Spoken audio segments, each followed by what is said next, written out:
বেরো, অফিস থেকে বেরো। আমার আমার হাজবেন্ড মাসুম মাসুম এখানে কি করতেছে তো দারোয়ানের পোশাকে? আর তুই আমার কথা শুনিস না? তোকে বললাম যে একটা চা নিয়ে আয়, আমার মাথা ধরছে, কিন্তু আমি স্যার এখন দাঁড়াতে পারবো না, আমাকে তো গেটে দাঁড়াতে হবে। এই তোর চাকরি দিছে কি? তোর চাকরি ম্যাডামকে রিকোয়েস্ট করে আমি নিয়ে দিস, আর তুই আমার কথা শুনিস না? কি ব্যাপার আপর সাহেব, কি হয়েছে? আর আপনি ওনার সাথে এরকম ব্যবহার কেন করছেন? কি করছে উনি?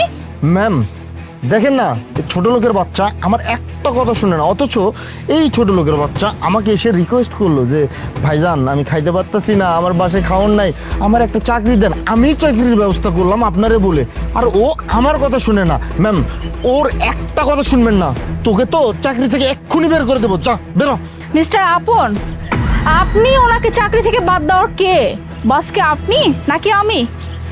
উনি কি করছে আপনারা দুজন উপরে আসুন, আমি সামনাসামনি শুনবো। আসুন। চল চল ভেতরে চল, ম্যাম তো তোর শাস্তি দিবে আজকে।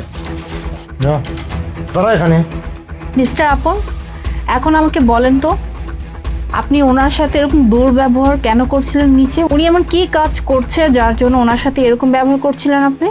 আসলে হয়েছে কি ম্যাডাম, কিছুদিন আগে আমার থেকে চাকরি চাইলো, মানে আমি খাইতে পাচ্ছি না, মানে আমার সংসার চালানোর মতো কোনো টাকা নেই।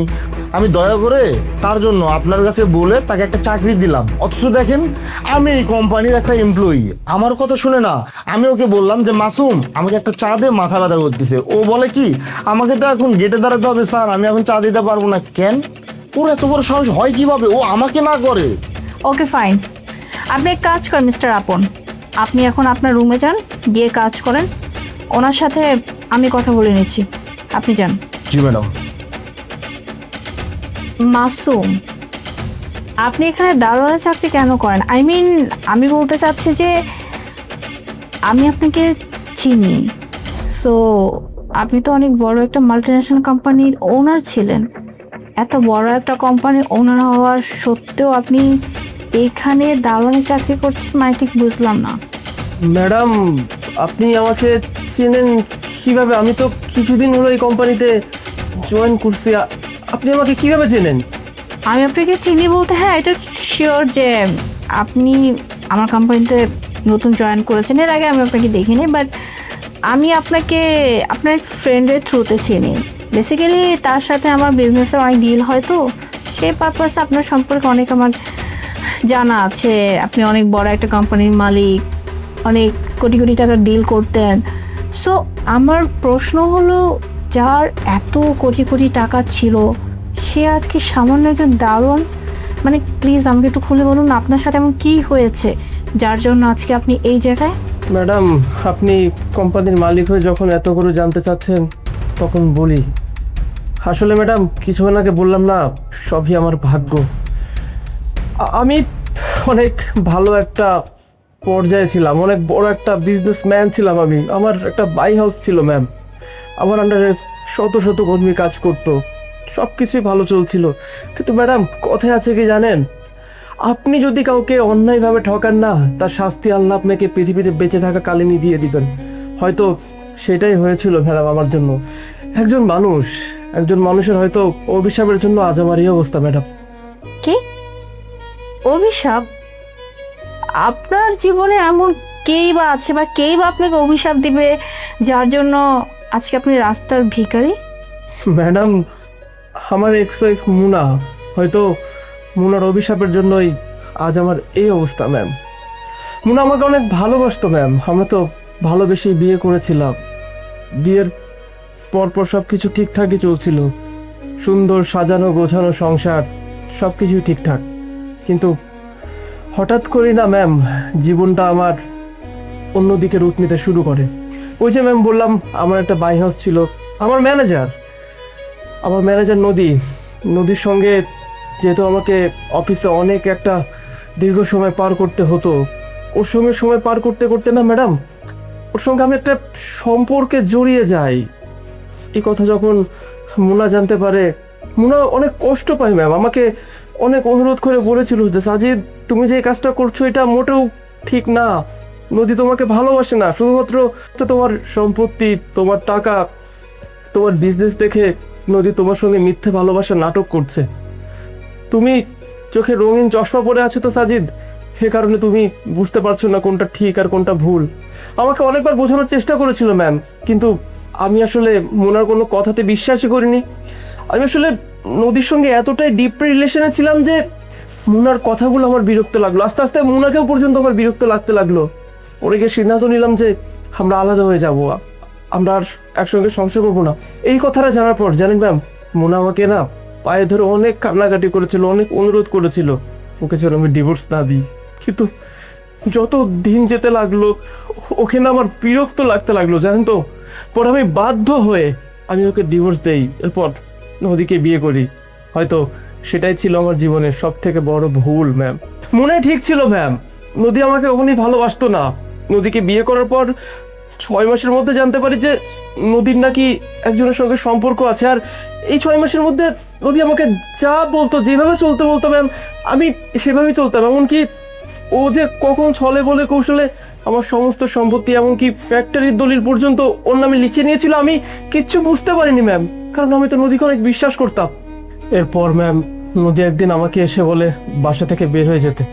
আমি যখন ওকে জিজ্ঞেস করি আমার বাসা থেকে আমি কেন বের হয়ে যাব, জবাবে ও বলে এ বাসা নাকি এখন আর আমার নেই, এমনকি আমার অফিস, আমার সব কিছু নিমিষের মধ্যে ও লিখিয়ে নিল, অথচ আমি কিচ্ছু টের পেলাম না ম্যাম। কথায় আছে না, কোটিপতি থেকে রাস্তার ভিখারি আমি হয়ে গেলাম ম্যাম, সেটাই।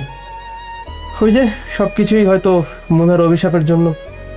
এরপর আমি অনেকভাবে চেষ্টা করি ঘুরে দাঁড়ানোর, কিন্তু আমি আসলে না পারছিলাম মানসিক সাপোর্ট, না পাচ্ছিলাম ফিনান্সিয়াল সাপোর্ট। ওর একদিন রাস্তা দিয়ে হাঁটছিলাম, আপন স্যারের সঙ্গে দেখা হয়ে গেল। আপন স্যারকে দেখছিলাম অফিস থেকে বেরোতে, তাই আমি আপন স্যারকে অনেক অনুরোধ করেছিলাম যে স্যার আমাকে একটা চাকরি দিবেন, আমি অনেক অভাবের মধ্যে আছি। ম্যাম আজকে আমি ওই অফিসের কাজই করছিলাম, কিন্তু হঠাৎ আপন স্যার আমাকে বললেন ওনাকে কফি বানিয়ে দিতে, কিন্তু নিচে তো কেউ ছিল না। এখন কেউ যদি ঢুকে পড়তো দোষ তো হতো ম্যাডাম আমার। আমি তো ডিউটি করি, ডিউটি তো ঠিকঠাক মতো পালন করতে হবে। তাই আমি স্যারকে বলছিলাম যে স্যার আমাকে 5টা মিনিট সময় দেন, আমি গেটের দরজাটা বন্ধ করে এসে আপনাকে কফি বানিয়ে দিচ্ছি। কিন্তু স্যার আমার কোনো কথা শোনে নাই ম্যাডাম, আমার গায়ে হাত পর্যন্ত তোলে, আর তারপরে আমাকে অফিস থেকে বের করে দিচ্ছিল ম্যাডাম। ও আচ্ছা, এই তাহলে আপনার স্টোরি। শুনে খুব খারাপ লাগলো। একটা মানুষ আগে কোথায় ছিল আর সেই মানুষটা আজকে কোথায় এসে পৌঁছেছে। কথায় আসলে বলে না যে জীবনের ছোট্ট একটা ভুল ডিসিশন পুরো জীবনটাকে এলোমেলো করে দিতে পারে। আপনাকে দেখে ওই কথাটার উপর বিশ্বাস আমার আরো তীব্র হয়ে গেছে। যাই হোক, একটা কথা, মানে আপনি বলছিলেন যে আপনার এক্স ওয়াইফ মুনা আপনাকে ডিভোর্স দিতে চায় নাই। ইভেন যখন আপনি ডিভোর্স দিতে চেয়েছিলেন আপনার পায়ে ধরে সে অনেক অনুনয় বিনয় করছে, কিন্তু আপনি শোনেন নাই। তো আমার কাছে মনে হচ্ছে আপনার এক্স ওয়াইফ আপনাকে মানে ভালোবাসে, তার জন্য হয়তো আপনাকে ছাড়তে চায় নাই। আপনার লাইফে এত কিছু ঘটে গেছে, এত আপস অ্যান্ড ডাউনস, আপনি তো এক কাজ করলেই পারতেন, আপনার এক্স ওয়াইফের কাছে ফিরে যেতেন। হয়তো এমনও হতো আপনার সব কথা শোনার পরে সে আপনাকে ক্ষমাও করে দিতে পারতো। ম্যাডাম এটা কোনো কথা বললেন আপনি? আমি কোন মুখ নিয়ে মুনার কাছে ফিরে যেতাম বলেন তো? আর আপনার কি মনে হয় মুনা এখন আমার জন্য অপেক্ষা করছে? যেই মানুষটাকে আমি এত কষ্ট দিলাম, যে মানুষটাকে আমি কাঁদালাম, সেই মানুষটা কি আর আমার জন্য অপেক্ষা করছে? ওর অভিশাপই তো আজকে আমার এই অবস্থা, আমাকে ঘৃণা করে ম্যাডাম। এটা ঠিক, আপনি যে কাজ করছেন এটা আসলে ঘৃণারই যোগ্য, কিন্তু সবাই তো সব মানুষকে ঘৃণা করতে পারে না, তাই না? মুনা, মুনা, মুনা আমাকে মাফ করে দাও না মুনা। আমি তোমার সঙ্গে সত্যি সেদিন অনেক বড় একটা অন্যায় কাজ করছি, বিশ্বাস করো। আজকে তোমার অভিশাপের জন্য তুমি তো শুনলে নিজের মুখে আমার কত বড় অধঃপতন। আমি তোমার সঙ্গে অনেক অন্যায় আচরণ করছি মুনা, আমাকে পারলে মাফ করে দিও, আমাকে আর কোনো অভিশাপ দিও না প্লিজ। কিন্তু এত বড় একটা কোম্পানির মালিক তুমি কিভাবে হতে পারলা?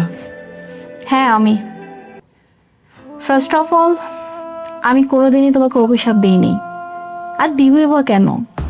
আমি তো তোমাকে সত্যি অনেক ভালোবাসছি, তাই না? হ্যাঁ, মাঝপথে হয়তো বা তোর অন্য কাউকে ভালো লেগে গেছিল, তখন হয়তো আমাকে আর ভালো লাগে নাই। তাই তুমি তোমার ভালো লাগাকে প্রায়োরিটি দিছিলাম। হ্যাঁ, কষ্ট পাইছি, অনেক কষ্ট পাইছি। আর সেকেন্ড কথা কি জিজ্ঞেস করলা যে আমি এই কোম্পানিতে কি করছি? আসলে তোমার সাথে যখন ছিলাম তখন তো শুধু আমি তোমার সংসার করতাম, কারণ আমার কাছে তখন তুমি আর আমার সংসার এটাই ছিল আমার জীবনের সব থেকে ইম্পর্টেন্ট বিষয়। কিন্তু তুমি যখন আমাকে ছেড়ে দিছো, আমাদের ডিভোর্স হয়ে গেছে, আমি অনেক ভেঙে পড়ছিলাম, কারণ আমি তো তোমাকে ছাড়তে চাইনি। আমার কাছে আমার সংসার, তুমি আমার অনেক কাছের সব কিছু ছিল। কি আর করার, তুমি তোমার নতুন ভালোবাসাকে পেয়েছিলে তাই তুমি আমাকে ছেড়ে দিছিলে। আর তখন না আমার লাইফটা পুরো ডিস্ট্রয় হয়ে গেছিলো জানো। আমার কাছে মনে হয়েছিল আমি আমি বোধহয় বেঁচে থেকেও আমি মরে গেছি, আমার কোনো কিছু ভালো লাগতো না। তারপরে আমার ফ্যামিলি, আমার ফ্রেন্ড সার্কেল সবাই না আমাকে অনেক মোটিভেট করে, ওরা অনেকে আমাকে সাপোর্ট করে। হয়তো ওরা যদি আমাকে সাপোর্ট না করতো আজকে হয়তো বা আমি হয়তো থাকতামই না। আর এরপরে ওরা আমাকে বলে তুই যত একা থাকবি তত ওর কথা মনে পড়বে। আর তখনই আমি আবার আমার ক্যারিয়ারে ফোকাস দিলাম, ব্যাস।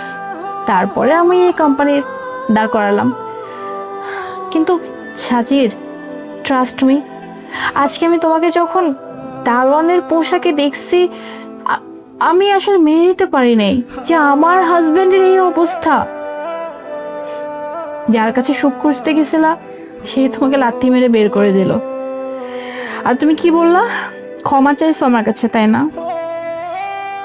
ক্ষমা আমি তোমাকে করব, অবশ্যই করব, কারণ আমি তো তোমাকে ভালোবাসি। তবে আমার একটা শর্ত আছে। যেই শর্ত দিবা, বিশ্বাস করো যা করতে বলবা আমি তাই করতে রাজি, কিন্তু তারপরও তুমি আমাকে মাফ করো প্লিজ। তুমি বলো আমাকে কি করতে হবে। শর্ততে তেমন কিছুই না, তোমাকে আমি ক্ষমা করব তবেই যদি তুমি আমাকে আবার বিয়ে করো। কি বুড়া, তুমি পাগল হয়ে গেছো? তুমি যে মানুষটা তোমাকে এতটা কষ্ট দিল তুমি তাকে আবার বলছো তাকে বিয়ে করবে? এটা হয় না মুনা, আমি অনেক অপরাধী, তোমাকে আমি বিয়ে করতে পারবো না, এটা হয় না মুনা। হ্যাঁ, এটা ঠিক বলছো। তুমি আমার সাথে যা করছো সেটা আসলে ক্ষমার অযোগ্য। কথায় আছে না, ভালোবাসা কাঙ্গাল, বলতে পারো আমি ঠিক তেমনই। আমি তোমাকে এতটাই ভালোবাসি যে তোমাকে যখন আজকে দেখলাম আমি তোমাকে একটা মুহূর্তের জন্য ঘৃণা করতে পারি না। আর যখন তোমার পুরো কাহিনী শুনলাম ভিতরটা আমার পুরো দুমড়ে মুচড়ে গেছে। আর আমি চাই না আমার ভালোবাসার মানুষকে আমি আবার হারাতে। আমি এই মানুষটাকে আমি আমার জীবনে আবার ফিরিয়ে আনতে চাই। তাই আমি চাই যে তুমি আবার আমাকে বিয়ে করো, আমরা দুজনে আবার একসাথে হাসি খুশি থাকবো।